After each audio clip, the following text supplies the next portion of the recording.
takes the taste of death for some of us to wake up from our lives. In 1569, a French nobleman named Michel de Montaigne was thrown off his horse, a horrific accident that almost left him for dead. As his friends picked him up and carried him back to his house, he was bloodied, bruised, and he had said he could feel life dancing on the tip of his lips, coming in and out of consciousness, feeling that had he fallen asleep, he would never wake up. His grasp on life was that tenuous, fragile, and frail.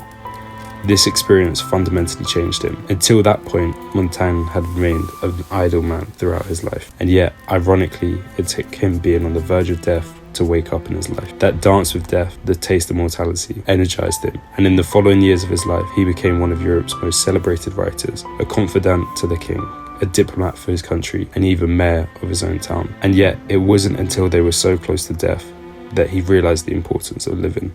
The reminder that we don't have long here on earth is often what wakes us up from our slumbers. One day, every single one of you watching will die. It's the uncomfortable truth. There's no exception to this. Death is the one prophecy that has never failed. While we have breakthroughs in modern medicine, and the average human lifespan has increased drastically, especially in recent times, it's important to look at how we spend our time. Stoicism teaches us not to feel or be morbid, but rather embrace our lives. For time is the only thing we have that will never come back. Death was much closer to us before. Plagues and famine were common across the whole world and would wipe out entire populations. Wars meant that people lost family members or were sent out to fight themselves. Montaigne was so inspired by his brush with death that he embraced the philosophy that emphasized living fully and authentically. He famously adopted a memento mori, a reminder of the inevitable of death, to keep his perspective grounded. Memento mori is an object kept as a reminder of the inevitability of death.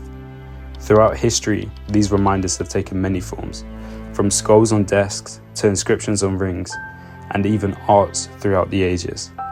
They are not meant to be morbid, but to remind us to live each day with intention and purpose. Stoicism teaches us not to be obsessed with death, but to be obsessed with living. Montaigne's writings often reflect the importance of confronting death to truly appreciate life. He believed by acknowledging our mortality, we can free ourselves from the fear of death and instead focus on living well. Montaigne's near-death experience was a catalyst that transformed his life, pushing him to pursue wisdom, authenticity, and public service. He teaches us that sometimes it takes confronting our own mortality to wake up to the beauty and potential of our lives. So let Montaigne's story be a reminder. Life is fragile, fleeting, and incredibly precious. Embrace it fully, live with intention, and let the awareness of death inspire you to live your best life every day.